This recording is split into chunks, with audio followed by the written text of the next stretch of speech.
ሰላም ጤና ይስጥልኝ። ዛሬ አንድ አስተማሪ መልእክት ማስተላለፍ እፈልጋለሁ። ያ ምንድነው? በኦሪት ዘዳግም ምዕራፍ 15 ቁጥር 7 እስከ 8 የተጻፈው ነው። አምላክህ እግዚአብሔር በሰጠህ በአገር ደጅ ውስጥ ከሚኖሩ ከወንድሞች አንዱ ቢደኸይ ልብህን አታጽና፣ በድሃው ወንድም ላይ እጅህን አትጨብጥ፣ ነገር ግን እጅህ ለእርሱ ክፈት፣ የለመንህን አስፈላጊውን ነገር አበድረው።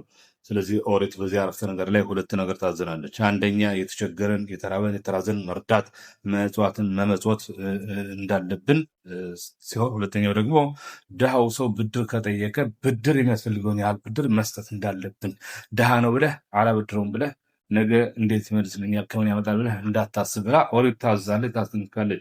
ሀሪሾንም የተባሉ በድሮ ዘመን የነበሩ ሊቃውንቶች ብለው ያስረዳሉ። እጅን ክፈት ለምን አለችው ኦሪት ይላሉ። እጅን ክፈት የተባለበት ዋና ምክንያት ምንድነው? አንድ ሰው እያለው መርዳት ማይፈልግ አለ፣ ስስታም አለ፣ ገብጋባ አለ፣ ጥብቅ ሰው አለ። ስለዚህ ጥብቅ አትሁን፣ እጅን አትጨብጥ፣ ለተቸገረ ለተራዘ ለተራበ አግዝ፣ እርዳ። ያንን ካድረግ መልካም፣ ካላደረግ ግና መጨረሻ ደግሞ ይህንን የጨበጥከውን እጅን ባዶ አድርጌ ከፍቼ ማለት ነው ወደ ተታበት ስትመለስ ባዶ እጅ እንደምትመለስ አዘንጋ። ስለዚህ ያ ከመሆኑ በፊት አንተ ከወደ እጅን ክፈትለት ስትል ኦሪት ታስረዳለች ማለት ነው። እና በግማራ አንድ እውነተኛ ታሪክ ናሁም ሽጋንዝ የሚባል ሀብታም ነበር እና አንድ የተቸገረ የተራበ የተራዘ ሰው ነበር። እሱ ምግብ ቁራሽ እንጀራ ያስፈልገዋል። ቁራሽ እንጀራ በመስጠት ፈንታ ምን አድረገ ይባላል። ይሄ ናሁም ሽጋንዙ አህያውን ከጭነቱ ለማራገፍ ወሰንና ከዛ በኋላ ለዛ ሰው የሚበላ የሚጠጣ ምንም እንደሚሰጠው አውቆ ወስኖ ነበር። ሆኖም ግን የአህያውን ጭነት እስኪያራግፍ ድረስ ያ የተራበ ሰው ማለት ነው ሞተ። እዚህ መጀመሪያ ለተቸገረ ለተራበ መርዳት እንዳለብን ኦሪት በጥብቅ ታስጠነቅቀናለች፣ ታሳስበናለች። ጥንቃቄ ማድረግ ያስፈልገናል። ዛሬ የረዳኸው እንደሆነ ወንድምህ ሲቸገር አንተ ከረዳህ ነገ ደግሞ የዛ የወንድምህ የችግረኛው ወንድምህ ወንድም አትሆንም። ማለትም የተቸገረ ወንድምህ ካለ ዛሬ መርዳት አለበት። ዛሬ ከረዳው ነገ አንተ አትደኸይም፣ ሀብትህ አይጠፋም፣ አታጣውም። ነገር ግን ካረዳው ግን እግዚአብሔር ምን ያደርግ ይችላል? ዛሬ አንተን ሀብት ቀምቶ ነገ አንተን ድሃ ማድረግ ይችላል፣ ባዶ ማድረግ ይችላል። ስለዚህ ያ እንዳይሆን፣ ያ ሲሆን አንተ የድሃው ወንድም ትሆናለህ ማለት ነው። ስታጣ ለምን ያ ያጣው ወንድም ያገኝና አንተ ደይተህ የእሱን እጅ ልታይ ትችላለህ። እዛ ላይ ላለመድረስ ከተፈለገ ዛሬ የተቸገሩ መርዳትና መመጽወት ያስፈልጋል። ስለዚህ ይህንን ትእዛዝ በአጭር ታሪክ ለማብራራት ሞክራለሁ። በግብፅ ሀገር በምትገኘው አሌክሳንድሪያ በምትባለው ከተማ የሚኖሩ ሁለት ባልና ሚስቶች ነበሩ።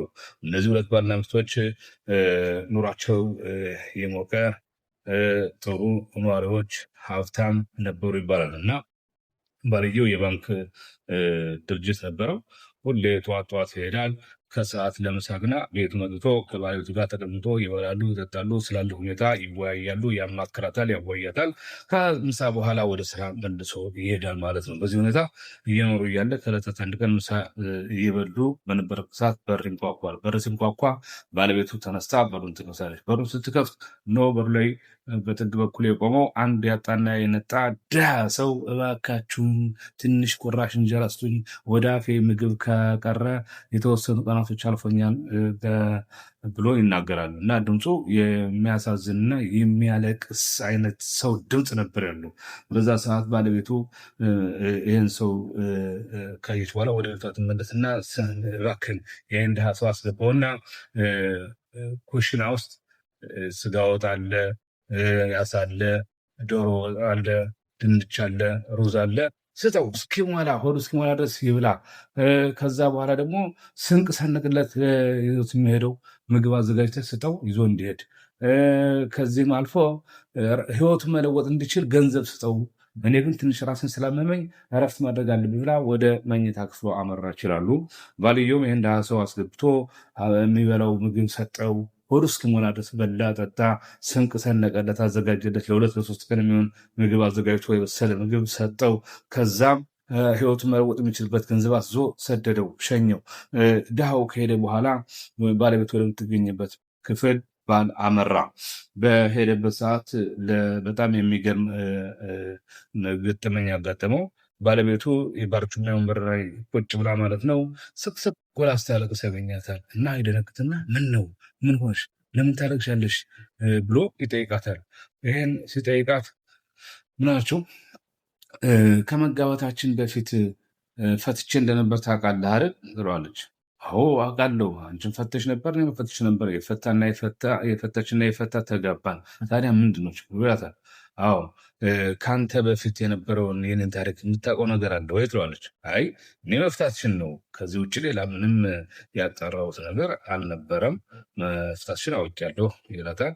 ጥሩ እንደዛ ከሆነ አለችው፣ እኔ የመጀመሪያ ባሌ በጣም ሀብታም ነበር፣ ከአንተ የበለጠ በጣም እጅግ በጣም ሀብታም ነበር።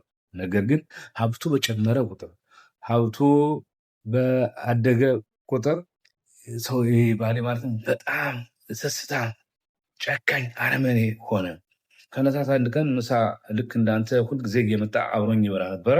ከዛ ወደ ስራ ይመለሳል። ግን አንድ ቀን በር ስንኳኳ ተነስቶ ከፈተ። በከፈተ ሰዓት የድሃ ሰው ነበር።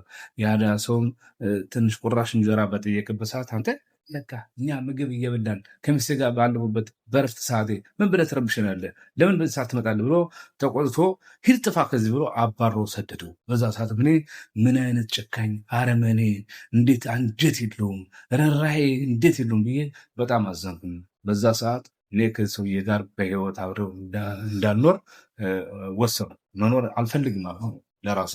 ግን ብዙ ጊዜም ሳይቆይ ይህ ባለቤቴ ያነ ያካበተው ሀብት ንብረት በአንድ ጊዜ አለቀ፣ ሙጥጥ ብሎ ጠፋ፣ ደኸየነ። ስንደኸይም ምን አለኝ፣ ይኸው እንግዲህ አንቺንም እኔንም እናስተዳድርበት ሀብት ንብረት ስለሌለኝ መለያየት አለብን ብሎ ተፋታን። ከተፋታን በኋላ 6 ወር እንዳለፈኝ በከተማ በር አንተ አገኘው፣ ከአንተም ጋር ተጋባን። ኑሯችንም ያማረ የሰመረ ጥሩ ኑሮ ሀብትም አላጣን እና በዚህ ሁኔታ እየኖርን በነበረበት ነበር። እና ታዲያ ከኛ ታሪክ ጋር ምን አገናኘው? ከኛ ህይወት ጋር ምን አገናኘው ይላታል። አሰናችሁ በሩ የሚያንኳኳው ሰው ማን እንደሆነ ታውቃለህ ትለዋለች። ኧረ እኔ አላውቅም። ይኸውልህ ይህ ሰውዬ የእኔ ባሌ የነበረው ሰው ነው። እሱ አላወቀኝም። 20 ዓመት አልፏል። እኔ ግን አወቅኩት። ስለዚህ የእሱ ያደረገውን ድርጊት በማስታወሴ እጅግ በጣም ስለተሰማኝ ራሴንን ማረጋጋት አለብኝ ብዬ ወደ ክፍል ገባሁ ብላ ትነግረዋለች።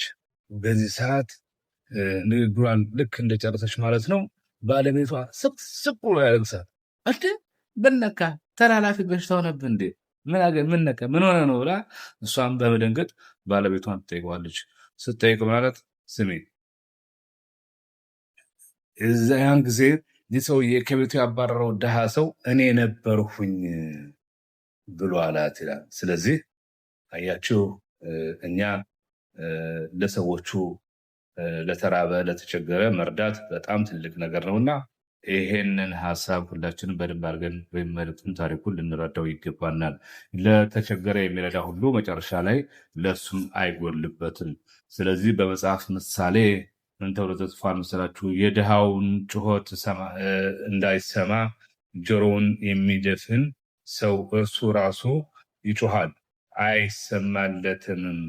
ስለዚህ መጽሐፍ ምሳሌ ምዕራፍ 21 ምናምን ድሃውን ሲጮህ እርዱኝ ሲል መርዳት ያልቻለ ያልሰማ ያልረዳ ሰው እሱ ሲጮህ እኔ አልሰማውም ይላል እግዚአብሔር ማለት ነው። ከእንደገና ደግሞ ምን ተብሎ ተጽፏል? በበዓላት ቱሪም የተባለው ሊቃውንት ማለት ነው እጅግ ለድሃ ክፈት፣ በምላሹም እግዚአብሔር የሰማይን በሮች ይከፍትልሃል። አንተ ለድሃው የምትመጸውት የምትረዳ የምታግዝ ከሆነ እግዚአብሔር ደግሞ ስትለምን ስትጮህ አንተ የምትፈልገውን ነገር ሁሉ ያሟላልሃል። ስለዚህ እግዚአብሔር ለተቸገሩ መርዳት እንድንችል፣ ለተራዙ መርዳት እንድንችል ልቦናችን ቀና አመለካከት እንዲመለከት ያደርግልን። መልካም ጊዜ ተመኘው። ሰላም ሆኑ።